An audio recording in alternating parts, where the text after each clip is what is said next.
रमेश कई सालों बाद पढ़ाई करके अपने मामा के गांव लौट रहा था। ये क्या? ये गांव तो पूरी तरीके से बदल गया। जब मैंने ये गांव छोड़ा था तब तो बिल्कुल अलग था, अब बिल्कुल अलग हो गया है। तभी उस गांव में एक चाय की टपरी दिखाई दी। वहाँ पर कुछ लोग बैठे हैं, उन लोगों से जाकर पूछता हूँ। रमेश चाय की टपरी के पास चला गया। अरे चाचा, यहाँ पर गिरधारी का घर कौन सा है? बेटा, लगता है पहली बार इस गांव में आए हो। आओ बैठो, पहले गर्मा गर्म मीठी मीठी चाय पियो, जिससे तुम्हारी थकावट दूर हो जाएगी। उसके बाद जो है मैं तुम्हें गिरधारी का मकान भी बता दूंगा। ठीक है चाचा, बढ़िया चाय बनाओ। वैसे चाचा, मैं इस गांव में नया नहीं हूँ, गिरधारी मेरे मामा है, लेकिन मैं इस गांव में 10 साल बाद आया हूँ। मैं तुम्हें देखते ही समझ गया था बेटा कि तुम गिरधारी के भांजे हो, लेकिन थोड़ा सा शक था, वो भी तुमने दूर कर दिया। तुम बचपन में बहुत शैतानी करते थे, मुझे सब याद है। चाचा ने उसे रास्ता बता दिया और वो वहाँ से उठकर चला गया। चलते चलते उसे काफी देर हो गई, लेकिन अपने मामा का घर वो नहीं ढूंढ पाया। तभी रास्ते में उसे एक औरत दिखाई दी, जिससे उसने रास्ता पूछा। अरे चाची, यहाँ पर गिरधारी का घर कहाँ पर है?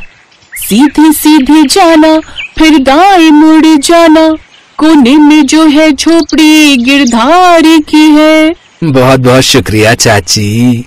रमेश सीधे चला गया, फिर दाएं मुड़ गया, लेकिन थोड़ी दूर चलने के बाद ही उसे फिर से वही चाय की टपरी दिखाई दी, जिस पर अभी अभी वो थोड़ी देर पहले चाय पीकर आया था। अरे चाचा, मैं तो घूम फिर कर फिर से आपकी दुकान पर आ गया। मुझे सही सही रास्ता बताइए कि गिरधारी चाचा का घर कहाँ है? अरे बेटा, कौन हो तुम तो पहली बार मेरी दुकान पर आए हो। चेहरा को जाना पहचाना लग रहा है। अरे चाचा, आप इतनी जल्दी भूल गए? मैं बस 5 मिनट पहले ही तो आपकी दुकान पर चाय पीकर गया था। चाहो तो इन लोगों से पूछ लो। अरे बेटा, हम मानते हैं कि तुम शहर से पढ़ लिख कर आए हो, लेकिन हम भी बेवकूफ नहीं हैं। क्यों मजाक कर रहे हो? तुम तो पहली बार इस दुकान पर आए हो। ऐसा करो, सीधे सीधे जाना, फिर दाएं मुड़ जाना, कोने में जो मकान है वो गिरधारी का है। खैर, रमेश ने वहाँ पर कुछ नहीं बोला और जैसा उन्होंने रास्ता बताया वैसे वैसे वो चला गया। लेकिन एक बार फिर से वो उन्हीं चाचा की चाय की टपरी पर पहुँच गया। अब तो आप लोग मुझ पर यकीन करेंगे ना? देखो, मैं फिर से आपकी दुकान पर आ गया।